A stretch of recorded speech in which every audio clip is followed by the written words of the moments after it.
All right, welcome to the 7 Quotes With podcast, where softball's greatest minds share the quotes that have shaped their lives, fueled their motivation, and guided their leadership. Each episode explores 7 handpicked quotes highlighting life lessons, personal philosophies, and game day mantras. I'm your host, Jamie Oikel. Joining me is Coach Ashley Waters of Boston University Softball.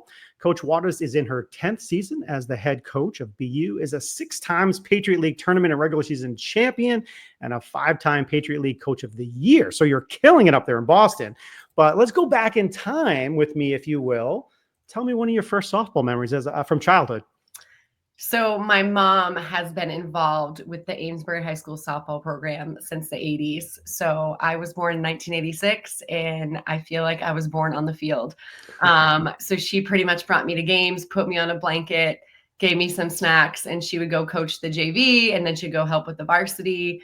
I would say it was an incredible childhood for me because I just love sports and I fell in love with the game really early. So being at those varsity practices as a young kid, getting to run around the outfield and like shag balls while they were hitting, I quickly learned that I could catch and that I could actually, hang with the big girls when I was very young, like 7, 8 years old. So it was cool to have an influence of older kids who played and look up to them. I always say, anytime you're involved in sports, there's incredible role models. You just have to kind of open your eyes and look around. And I feel like for me, I grew up with a bunch of them. So at different points, I would fall in love with different players and try to emulate their game. And, but I've told my parents a million times, I could not have had a better childhood. I didn't care about being dragged from field to field. That was like my safe haven, my happy place. Well, I definitely want to talk about some of your playing history and your life as a child, but let's go to quote number 1 here. I'm going to pull it up if you can read it for folks and tell it kind of what it means to you. Doubt kills more dreams than failure ever will. This is something I say often. This is something I say to my team every single year. I just feel like the second there is that voice inside you that is causing doubt, that is creeping up, you need to push it away, because to me, it's going to cause failure no matter what. So why put yourself in that place? It's something that I've kind of always said to myself. It's something that I've always, rehearsed, where it's, I don't want to fear, right, losing. I don't want to have that doubt that I'm going to get out. I want to just approach it with, hey, whatever's going to happen is going to happen. And I think a lot of the times when we, call timeouts before big at bats, I'm like, hey, you're either going to get a hit or you're not. Don't worry about it. I'd rather have you approach it with confidence. And I just think there's a lot of things that hinder us in life, and doubt is one of them. So, if you can work your hardest to push that aside, you don't know what can happen. So don't allow it to take anything away from what you're actually doing. Yeah, and in softball, it's the perfect thing because there's so much failure. Even if you're doing well, you're going to fail a big percentage of the time, especially on the offensive side. It's funny you mentioned the timeout calling conference. It's something I wanted to ask a question of. I didn't write it down, but I had thought about it. How do you, because we only have so many timeouts in softball, like how do you pick those times to go to the girl? And it's, you need that big hit. Sometimes you want to talk to them, sometimes you don't. How do you think about that? I always usually choose, someone who's vulnerable, or someone who maybe hasn't performing, or someone who would potentially be in their head, just to let them know that this hit's not going to define you. You're either going to score the run or you're not. You're either going to make great contact or not. But sometimes it's more so just to relax the moment, you know what I mean? And let them know I'm with them. And it's tough. I feel like it's either strategy, you want to talk about something, or it's more so, hey, you just want to let them know that like you're in your ear, you have them. Good or bad, don't worry about it. You know what I mean? Like there's a lot of game left, and that game is not going to be defined by that one at bat. Yeah. And I think if you can get him to laugh in that moment too and relax, it's so important. But hey, your playing days were at Maine, former American East player and Scholar Athlete of the Year. Talk about the journey from player to coach, where you've been along the way. How'd that look? So I think from the time I was very young, I've been a coach. So I feel like my destiny was this, just based on the fact that when you're around coaches, and my mom coached, my dad coached, my brother coached, everyone was an athlete.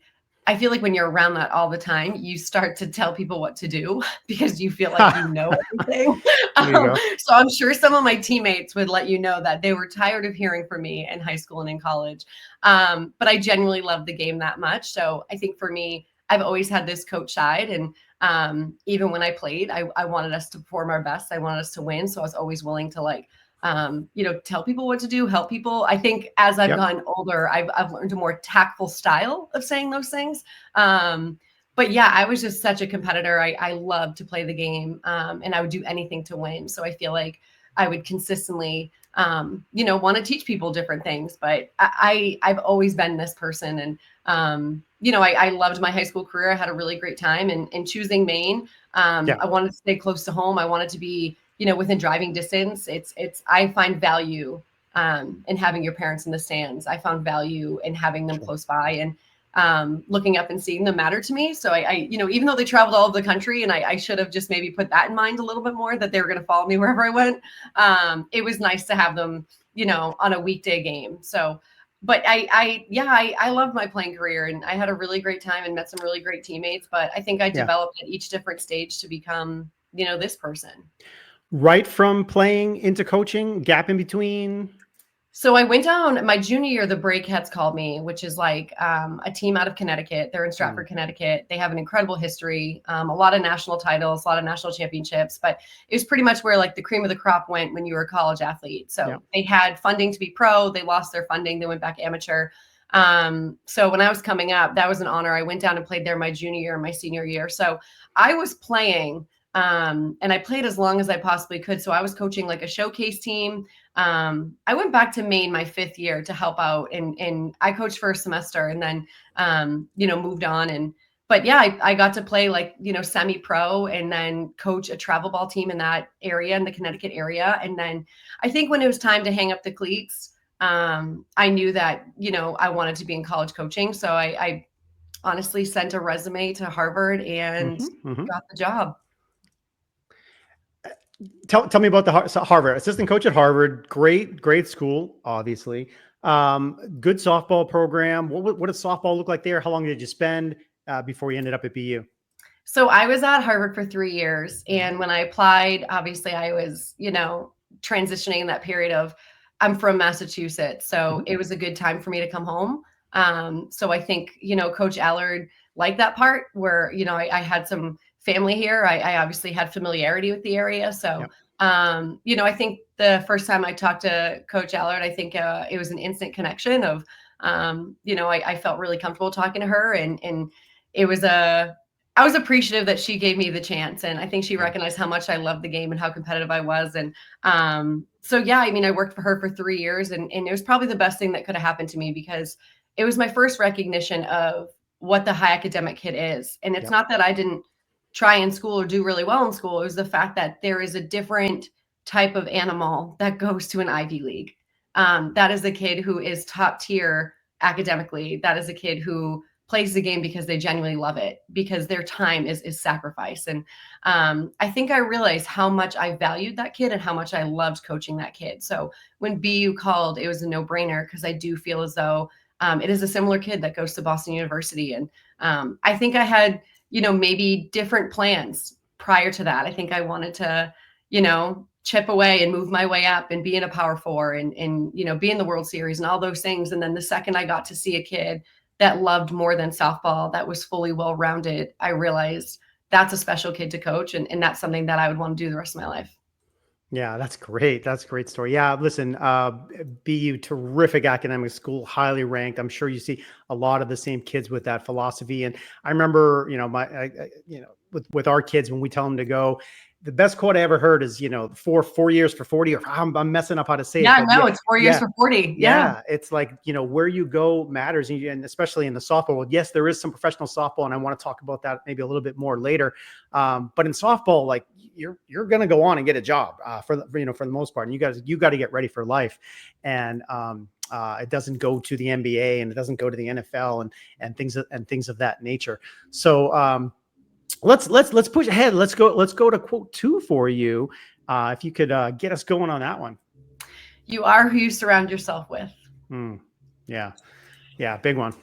Yeah, I had great friends growing up, but I had great friends who understood the sacrifice, who understood that I wanted to play in college, who understood that I needed to practice or travel on the weekends or have a different life than them. And I also had great friends who were in the sport, who cheered for me and wanted me to do well. And I think we do become who we spend our most time with, so I had great parents who loved sports and valued me following the rules and doing well in school. And that mattered. I had an older brother who was incredibly smart and was gifted academically, but also played sports and loved sports. And I had these incredible examples of what to do. And, you realize the people who you're with are the people that you become, and the people that you spend your most time with, you share those thoughts and you share those. And I think for me, I have been surrounded by such incredible friends who have been in my corner, incredible family who have been in my corner. And, my circle is small, but it's small because it's really, really special. And,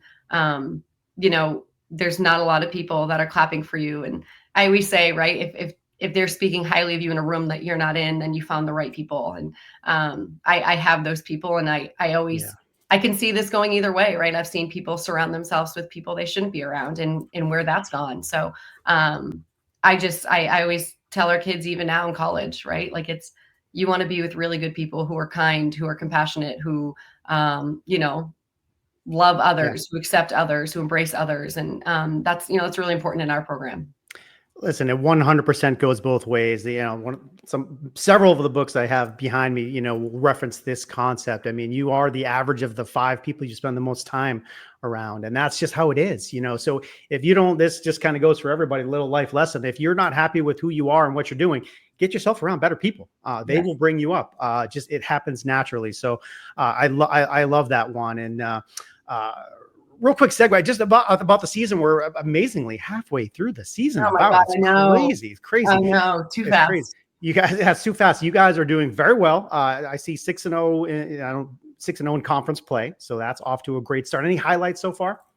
Yeah, I mean, I think for us, it's been, we graduated 9, and we graduated 8 of them who were on the field for 4 years or 5 years straight. Wow. Never left their positions. So that leadership, that experience, that was so valuable. And I think the highlight this year has been watching new people step into roles and find their success or find their voice or find their moment.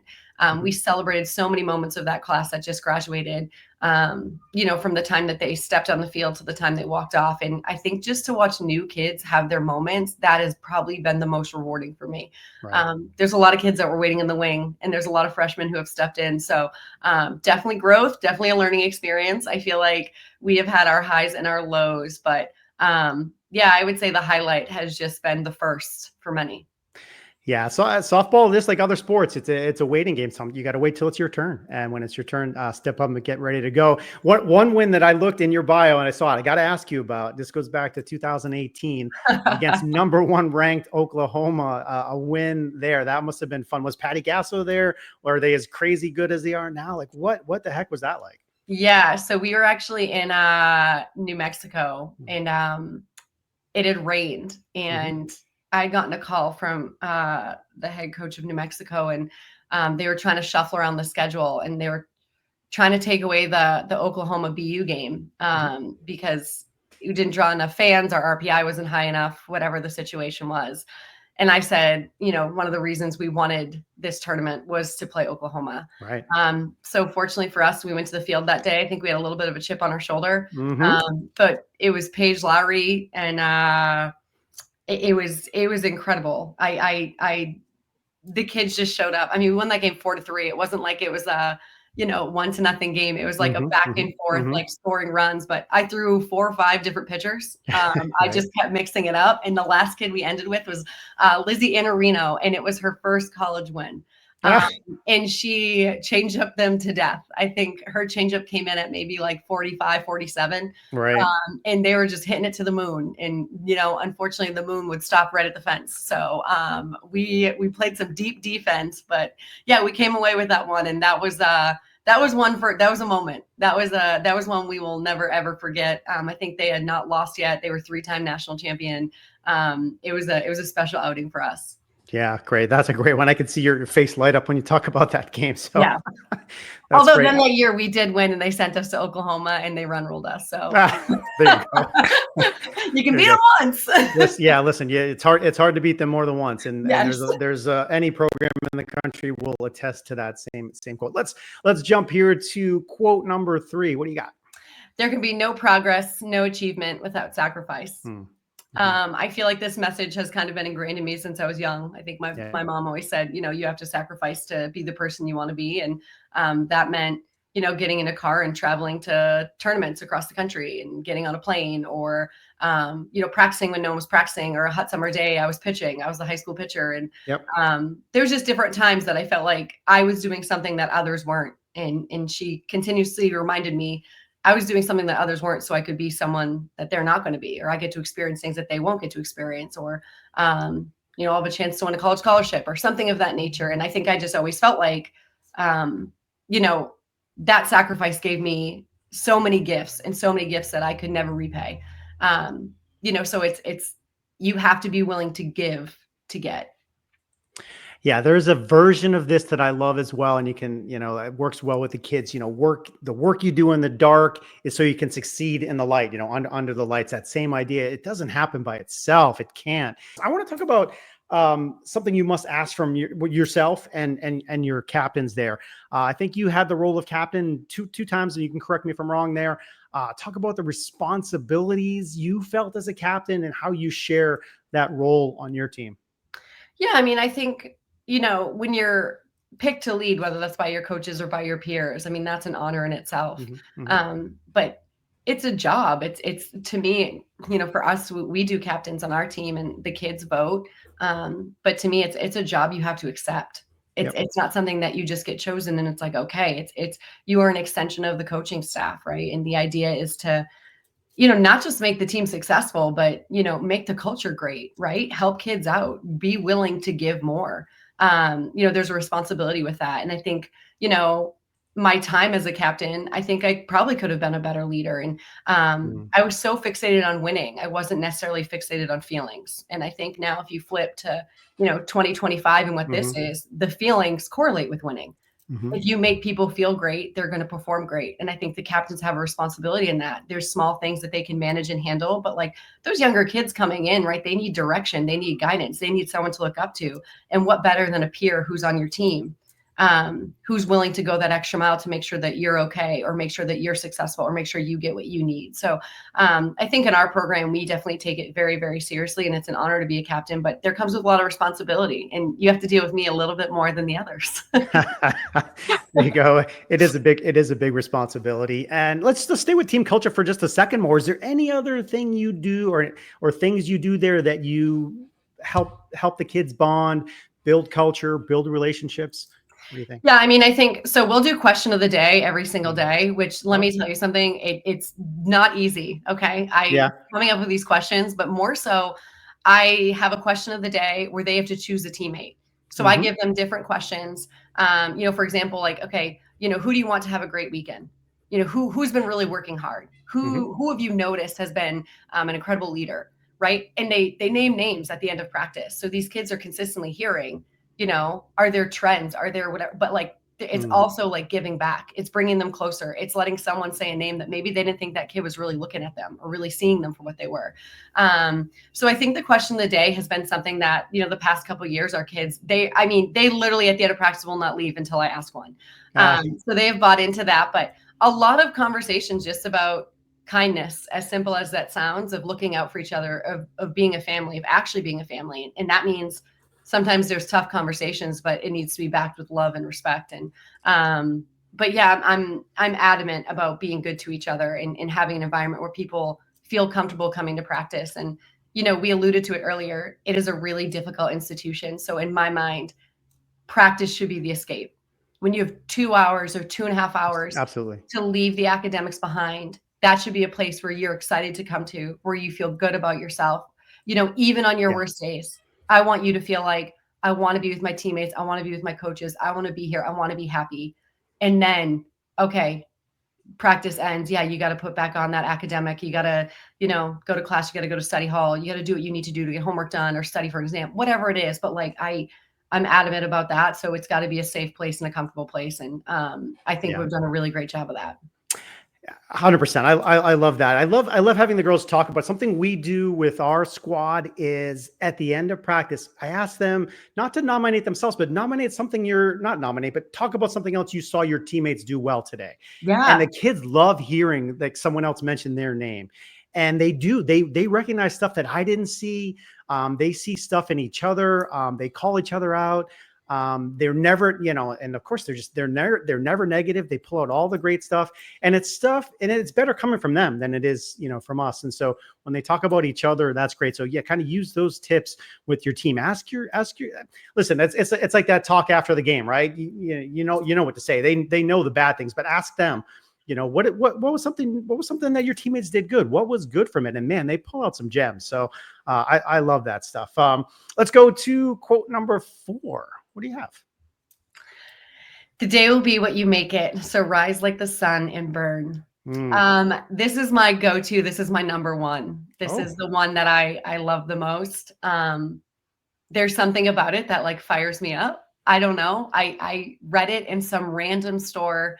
It was on this little tiny card. I don't even know what store it was. I was on a recruiting trip and I saw it and I feel like I just kept reading it and kept reading it. And it's true. I mean, how you wake up, how you want that day to be, right? That's your own personal choice. And everyone has adversity. Everyone has things going against them. But you know what? The sun, it rises every single day and it burns, regardless. And I think that's the part of it. Maybe not in New England, I guess. I should That's not always true. Okay. So my statement is accurate. You got to put a caveat there. Yeah. It doesn't always happen. But it's, I don't know. That one fires me up. That one is like, make people feel you, make people know that you're there, make your presence known. I think that's how I took it in my mind, where it's like, that's the burn and you're going to feel it. Yeah. It didn't have a good day. World keeps turning. Wake up the next day. Another opportunity. No one cares. Yeah. Another opportunity. What about you? You mentioned recruiting for a second. 30 to 60 seconds of advice for a prospective college athlete recruit. What do you think? Yeah, I mean, I think for you, it's everyone has access to video now. Use your iPhone, right? If you're going to send a message, hey, coach, I just got my transcript in. Here are my grades. Here's a quick video of me hitting in my driveway. I think the one thing I can tell you, every Division I coach can recognize talent, and they can recognize it within, 5 to 15 seconds. So seeing a swing, seeing a pitch, seeing whatever, the more video you send, the more we get to see. The more we see, the more we're either intrigued or not, right? But at least it gives you a definitive answer. But yeah, don't be afraid to kind of put yourself out there. But in my perspective, video gives us at least a picture. Is it worth showing up for?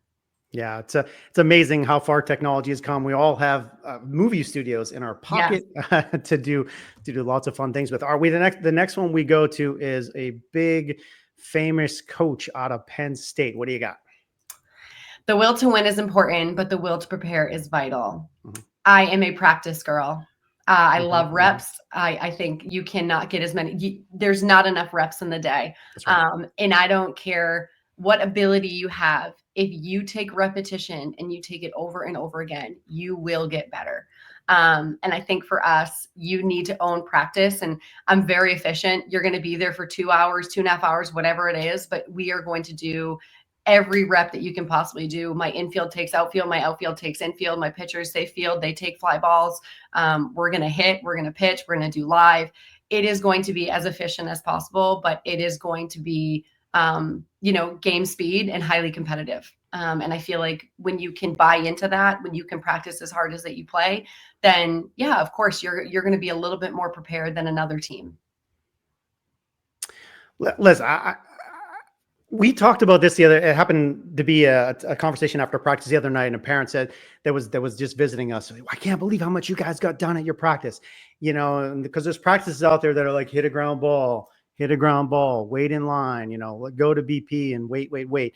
Man, there's such an opportunity to get reps, get better. The more you do, the more touches you get.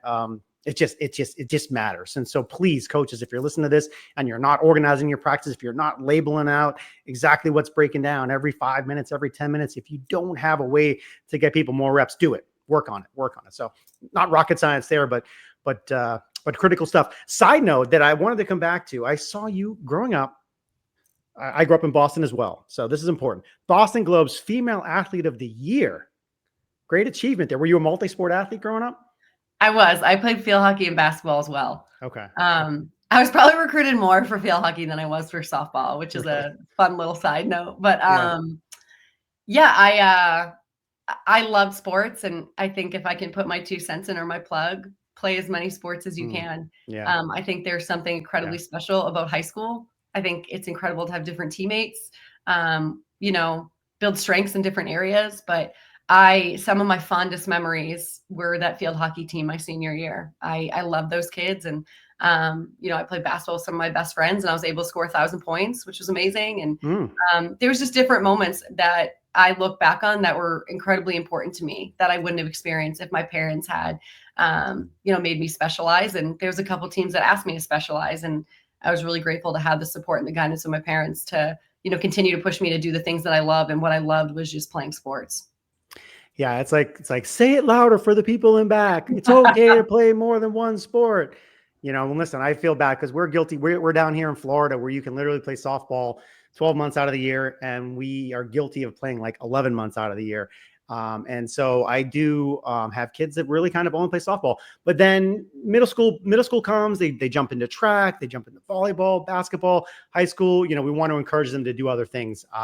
As you already know, repetitiveness, same movements, same stuff. They get bored, they get injured. Yeah, please play multiple sports. I grew up in Boston as well, Northeast. What season was it? Go play that, Yes. play basketball, go play pond hockey, play football, play street hockey, play basketball, play everything. That's how we grew up. I wish more kids had that experience and so forth. So preaching to the choir there, folks, let your kids play more sports. All right. I think we are on number 6. What do you got? Work hard in silence. Let your success be the noise. Mm-hmm. I don't think, and this is maybe different from, how people feel nowadays, but social media is a killer. I feel like when kids are consistently posting like, oh, got a late night workout in, or, went to the cage to do this, or I get it to a point. But you don't have to show everything, and I think that's there's someone who maybe doesn't have that, who is working. There's someone who isn't putting it out there that's working. And, I think what you do alone, and even from a college perspective, we have, especially at a high academic institution, right? It's you're limited in hours, you're limited in time. You have to be willing to go by yourself. But that going by yourself doesn't mean you have to tell anyone. And you can bring a teammate along to get better, but, go hit because you want to hit. Go hit because you want to be better. Don't go hit, to tell me because you want me to know. Effort to me is, if you give what you have, I'm going to know. But it's okay to be alone. It's okay to do things alone. But I also believe those are the kids who, they're not just good, they're great. They have a different level. Yeah, I see the same sort of post you're talking about on the web, and I'm like, yeah, okay. I mean, I know you had hitting again today or something, but I expect you to have hitting. You should be hitting, and so forth. So yeah, share the highlights, share some stuff you're doing. But yeah, that's just like you shouldn't post every meal you're eating. Don't post every workout that you're doing. I think they just want people to know, which is the hard part, where it's let your results, right, speak for it. I'll know that you're hitting a lot when your batting average is above 300 and you're owning it, right? I'll know you're pitching a lot when your ERA is 0 or low or whatever. But yeah, it's a hard thing right now, because I think everyone wants that instant gratification. They want people to like it. They want people to see it. They want people to know, like, oh, wow, she's working really hard. But did she take 5 swings, or did she stay out there for 30 minutes? Yeah, you don't know. You don't know. Speaking of hard work, a couple summers ago, I read you picked up your master's degree there at BU. That's a challenge to do with life going on. Tell me about that. Yeah, I think when COVID hit, there wasn't much going on. And I say, practice what you preach. So I had consistently told our kids, to stay, to get their masters. I was like, the more degrees you have, it's not going to hurt you. It's only going to help you. I consistently was telling people to get their master's and having these deep conversations in my office. And then I think I had to look at myself to say, okay, you're telling people to do something that you haven't done. And I take pride in working at BU and being at a high academic institution. I think it's important. And I think it's a good example to set. So yeah, I embarked on that endeavor and I really enjoyed it. I was the one great thing. I was online for the first like year and a half because of COVID, which was amazing. However, when BU went back, I had to actually go to class. And at this point, I was pregnant. So not only was I pregnant, I was coaching a softball team and I was like hustling out of practice to go to class. I felt like I was in a whirlwind. I said, what did I sign up for? Yeah. But it was a really, really cool experience. And I got to meet some really neat people at the institution. And one professor I've stayed in contact with, and I come back and talk to their class now. So it was a really cool, like, interaction of meeting a different side of campus. Awesome. Yeah, that's great. No, that sounds awesome. All right. Now, so the idea of 7 quotes, 7 innings in a game. So we're in the home stretch. I'm going to pull up the last one for you. What do you got?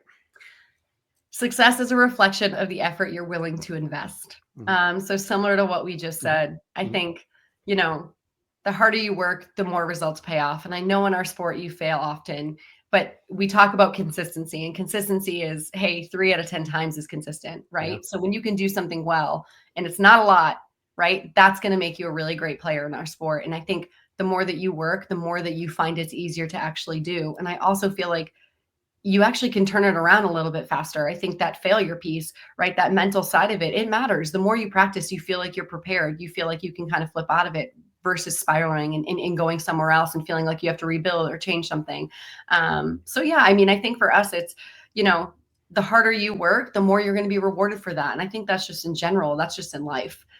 So that effort and what you're willing to put in and what you're willing to invest, I do feel like there's good karma, and I do feel like you get that paid back.